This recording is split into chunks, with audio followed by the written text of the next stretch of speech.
Hello. നമുക്കേ ഒരു ക്ഷേത്രത്തിലേക്ക് പോയാലോ? അന്നദാനം കഴിക്കാൻ. ഭയങ്കര ടേസ്റ്റാണ്. വളരെ മനോഹരമായൊരു ക്ഷേത്രം കൂടിയാണ്. അപ്പം കൂടുതൽ പറഞ്ഞ് ഞാൻ നീട്ടുന്നില്ല. ഈ വീഡിയോ ഒന്ന് ഫുള്ളായിട്ട് കാണാൻ ശ്രമിക്കുക. നിങ്ങളുടെ അഭിപ്രായങ്ങളൊക്കെ ഒന്ന് കമൻറ്റിൽ രേഖപ്പെടുത്തുക. ചാനൽ ഇഷ്ടപ്പെടുകയാണെങ്കിൽ ഒന്ന് ലൈക്ക് ചെയ്യുക. അപ്പോൾ നമുക്ക് നേരെ വീഡിയോയിലേക്ക് പോവാം. ശരസ് വ്ളോഗ്സിലേക്ക് എല്ലാവർക്കും ഒരിക്കൽ കൂടി സ്വാഗതം. നമ്മുടെയൊക്കെ ലൈഫിൽ എത്ര തവണ പോയാലും എത്ര തന്നെ കണ്ടാലും എത്രത്തോളം അനുഭവിച്ചാലും ഒരിക്കലും മടുക്കാത്ത ചില സ്ഥലങ്ങൾ ഉണ്ടാവില്ലേ? അതുപോലെയാണ് എനിക്ക് തിരുനെല്ലി. എൻ്റെ ആത്മാവിനോളം അലിഞ്ഞു ചേർന്ന അത്രയും പ്രിയപ്പെട്ട ഇടം. ഈ ക്ഷേത്രവും പരിസരവും കുഞ്ഞുനാൾ മുതലേ ഞാൻ അറിയുന്നതും എന്നെ അറിയുന്നതുമാണ്. അച്ഛൻ പണ്ട് ജോലി ചെയ്തത് തിരുനെല്ലി ആശ്രമ സ്കൂളിലാണ്. അന്ന് തൊട്ടേ തിരുനെല്ലിയുമായിട്ടുള്ള എൻ്റെ പരിചയം ഇങ്ങനെ പോയിക്കൊണ്ടിരിക്കുകയാണ്. ഇന്നും അത് മനോഹരമായി തുടർന്നു കൊണ്ടിരിക്കുന്നു. ക്ഷേത്രത്തിന് പല മാറ്റങ്ങളും വന്നിട്ടുണ്ട്. പക്ഷേ എൻ്റെ ഉള്ളിലെ തിരുനെല്ലിക്ക് ഒരു മാറ്റവും ഇന്ന് വരെ സംഭവിച്ചിട്ടില്ല. ഈ മാറ്റങ്ങളൊക്കെ എന്നിലെ ആ ഒരു കുട്ടിക്ക് പൂർണ്ണമായി ഉൾക്കൊള്ളാൻ ഇതുവരെ സാധിച്ചിട്ടില്ല. കാരണം തിരുനെല്ലിയിലെ ഓരോ കല്ലുകളും എനിക്ക് അത്രത്തോളം പരിചിതമാണ്. ആ ഒരു ക്ഷേത്രം കുഞ്ഞുനാൾ മുതലേ ഞാൻ കണ്ടു തുടങ്ങിയതാണ്. ഇന്നത്തെ വീഡിയോ ആ ക്ഷേത്രത്തിലെ ഒരു അന്നദാനത്തെ പറ്റിയാണ്.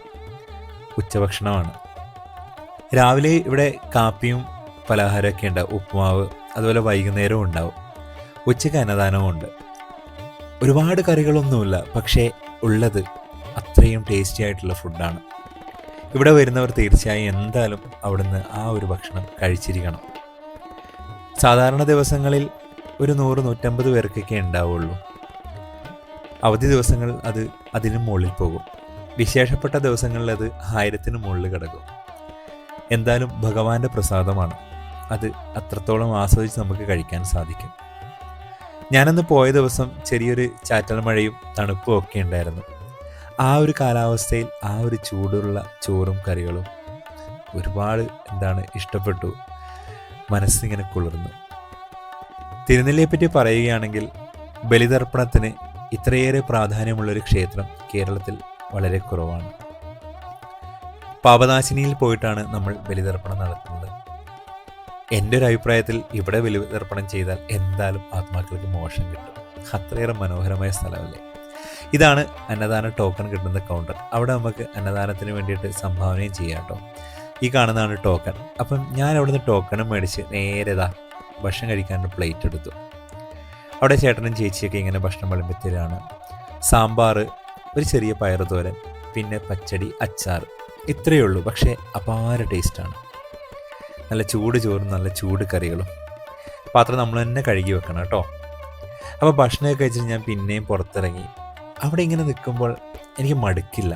ഒരു നിമിഷം പോലും തിരുനെല്ലി എന്നെ മടുപ്പിക്കില്ല. കാരണം അത്രത്തോളം എനിക്ക് പ്രിയപ്പെട്ടതാണ് തിരുനെല്ലിയും ബ്രഹ്മഗിരിയും കാളിന്തിയും.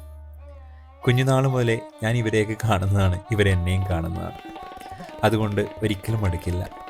പിന്നെയും മഴ ഇങ്ങനെ ചാറിക്കൊണ്ടിരിക്കുകയാണ്. അപ്പം ഞാൻ കുറച്ച് മഴ കൊള്ളാതിരിക്കാൻ അങ്ങോട്ട് നടന്നു പോകും. ആ പോകുന്ന വഴിക്കുള്ള ഇതൊക്കെ എല്ലാവരും കണ്ടിട്ടുണ്ടാവുമല്ലോ. കൽപ്പാത്തി പണ്ട് അമ്പലത്തിലേക്ക് വെള്ളം കൊണ്ടുവരാൻ വേണ്ടിയിട്ട് മലയുടെ മുകളിൽ നിർമ്മിച്ചതാണ്. അപ്പോൾ അതൊക്കെ കണ്ടുകൊണ്ട് ഞാനിങ്ങനെ ആ ഒരു അന്നദാന കൗണ്ടറിൻ്റെ സൈഡിൽ ഇങ്ങനെ മഴയും കൊണ്ട് ഇങ്ങനെ നിൽക്കുകയാണ്. അതിനിടയ്ക്കിലാണ് ഈ ഒരു മനോഹരമായ കാഴ്ച കണ്ടത്. ഒരു കുഞ്ഞിക്കിളി, അവൻ കുളിക്കുകയാണ് അവിടെ നിന്നിട്ട്. ആ മഴവെള്ളത്തിൽ, തണുത്ത വെള്ളമാണ് കേട്ടോ, അവിടെ നിന്ന് ഇങ്ങനെ കുളിച്ചുകൊണ്ടിരിക്കുകയാണ്. അപ്പോൾ എന്തായാലും തിരുനെല്ലിയിലേക്ക് വരുന്നവർ ഇവിടെ നിന്ന് ഉച്ചയ്ക്കൊക്കെ ആണെങ്കിൽ എന്തായാലും ഭക്ഷണം കഴിക്കുക, സന്തോഷത്തോടെ പോവുക. ഞാനും വന്ന് മനസ്സും ശരീരവും ഒക്കെ സന്തോഷത്തോടെയാണ് തിരുനെല്ലിയോട് വിട പറഞ്ഞത്. വീണ്ടും വരാമെന്ന ഉറപ്പോടെ ഈ വീഡിയോ ഇവിടെ വെച്ച് വൈൻഡപ്പ് ചെയ്യുന്നു. നന്ദി, നമസ്കാരം.